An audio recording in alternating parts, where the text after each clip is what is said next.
HOA President Patricia Henderson demolished my family's 100-year barn. The safe inside contained her downfall. Have you ever imagined coming home to discover someone demolished your historic property? That's exactly what happened to me when HOA President Patricia Henderson decided our family's 100-year-old barn violated community aesthetic standards. But she didn't know that inside that barn was a safe containing documents that would completely destroy the corrupt empire she had built over decades. When my grandfather Joe died last year, I inherited our 150-acre family property in Meadow Creek. I lived in Chicago, working as an accountant, visiting the farm only during holidays. The place had history. Our family had been there since 1920, when my great-grandfather built the main barn with his own hands using local oak lumber. It was a Tuesday when I received the call that would change everything. Mrs. Thompson, my grandfather's neighbor for 40 years, was hysterical. "They tore down your barn," she screamed into the phone. "Patricia Henderson brought a demolition crew this morning. Said she had legal authorization because the structure violated HOA building codes."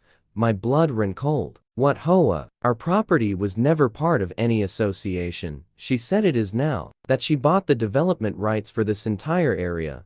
I canceled all my appointments and drove 5 hours straight to Meadow Creek. When I arrived, where our majestic century-old barn once stood was now just a pile of destroyed lumber and debris. My heart broke seeing the remains of my family's heritage scattered across the ground. An elegant woman stood near the wreckage, talking on her phone. Patricia Henderson was exactly as I imagined: perfectly styled blonde hair, immaculate white blazer, posture that screamed authority and money. She radiated the kind of confidence that comes from never being challenged. "Excuse me," I said, interrupting her call. "You just demolished private property without authorization."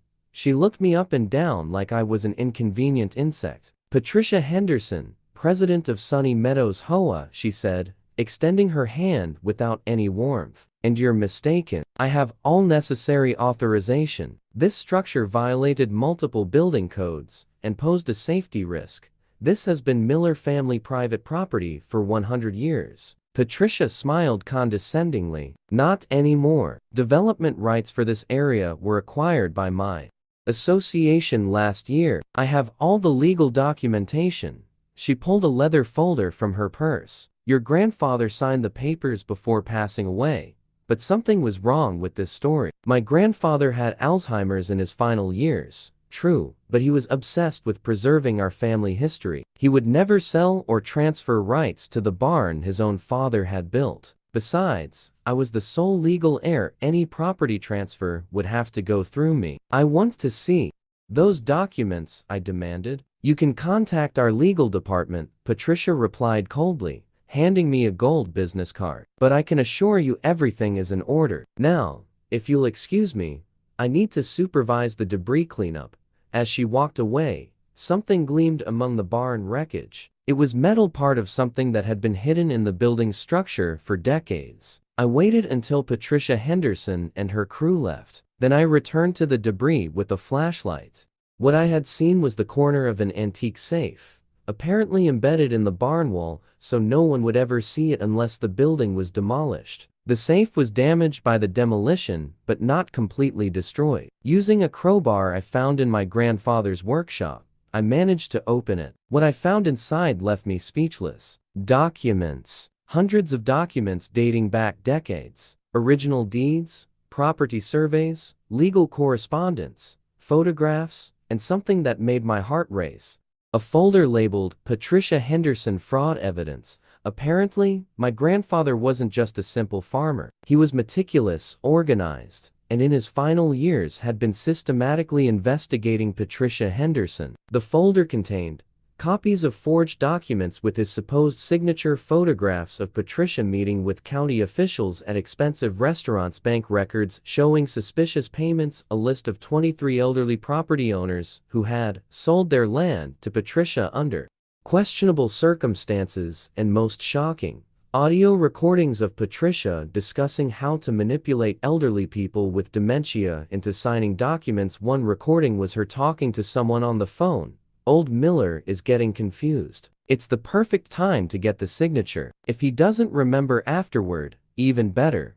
But there was more. At the bottom of the safe, I found a document that made my blood boil. It was Patricia Henderson's detailed plan to develop our entire property, including the family house, into a 300-home luxury complex called Heritage Estates. She already had investors, construction contracts, even marketing materials, all based on fraudulent documents. Most revolting was a handwritten note from her.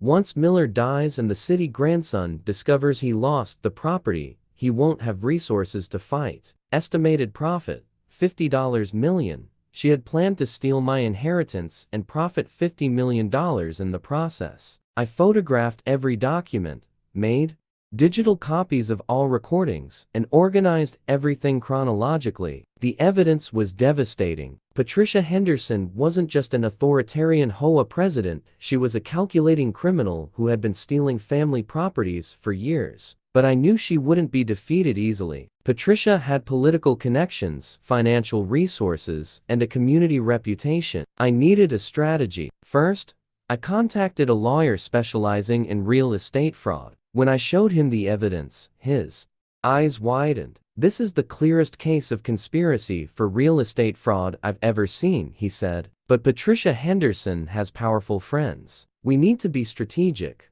While the lawyer prepared our legal offensive, I continued exploring my grandfather's documents. That's when I found something that made me cry. A letter from him to me, written shortly before death. "My dear grandson, if you're reading this, then Patricia Henderson made her move. I knew she'd come after our land after my death. I spent the last 3 years collecting evidence against her, knowing that someday you'd need to fight for our inheritance. She thinks I'm just a confused old farmer, but I learned a few things in 40 years as county auditor before retiring." Patricia Henderson built an empire on lies and forged documents. The evidence in this safe will destroy her completely. Use this wisely. Our family deserves justice. Patricia Henderson had scheduled a public meeting to present development plans for Heritage Estates to the community. It was the perfect opportunity. The meeting was at Meadow Creek Community Center, with almost 200 people present. Patricia was radiant, presenting glossy slides of luxury homes,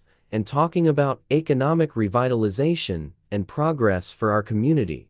"This development represents millions in local investment," she said, pointing to the map showing where our property would be transformed. "We legally and ethically acquired all necessary rights." That's when I stood up in the back of the auditorium. "Mrs. Henderson," I said loud enough for everyone to hear, "I'd like to discuss these legal rights you mention." She saw me, and her expression changed instantly. The confident smile disappeared, replaced by something close to panic. "Mr. Miller, it's not appropriate to interrupt an official presentation.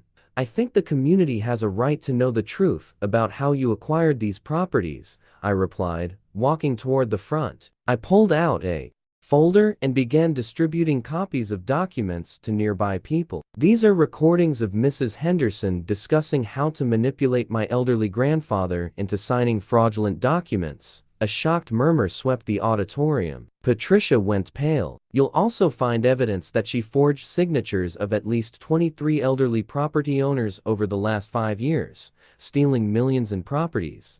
This is defamation." Patricia screamed, "Security, remove this man." But nobody moved. The community was mesmerized, reading documents, listening to recordings on their phones. "And finally," continued, "you'll see that Patricia Henderson never had legal rights to any property. She's a criminal who built her entire empire on fraud." What happened next was cathartic. People began standing up, telling their own stories of how Patricia had manipulated or intimidated them. Families who had lost properties, elderly people who had been pressured, neighbors who had been abusively fined. Patricia tried to regain control. "These are lies fabricated by someone who can't accept that he lost his property legitimately." But then I played the most damning recording of all, Patricia talking to her lawyer about how old Miller won't remember what he signed anyway.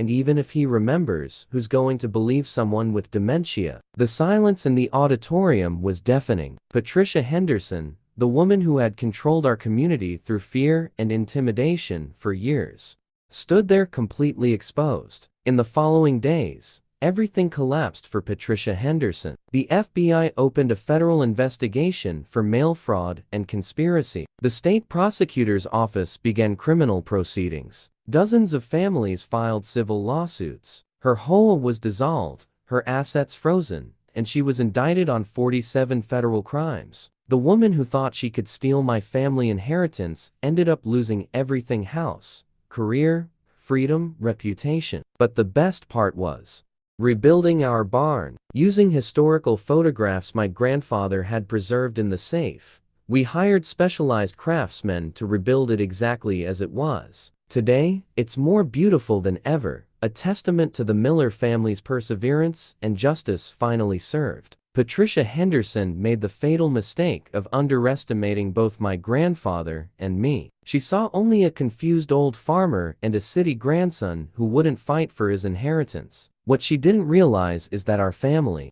were always fighters, and that my grandfather had spent years preparing the weapons I'd need to destroy her. Sometimes the most dangerous people are those you underestimate. Patricia Henderson learned this the hard way. If this story of justice against power abuse impacted you, hit that like button down below and subscribe to the channel because I have many more shocking cases of corrupt HOAs being exposed. Share in the comments. Have you ever had to fight against abusive authorities? How was your experience?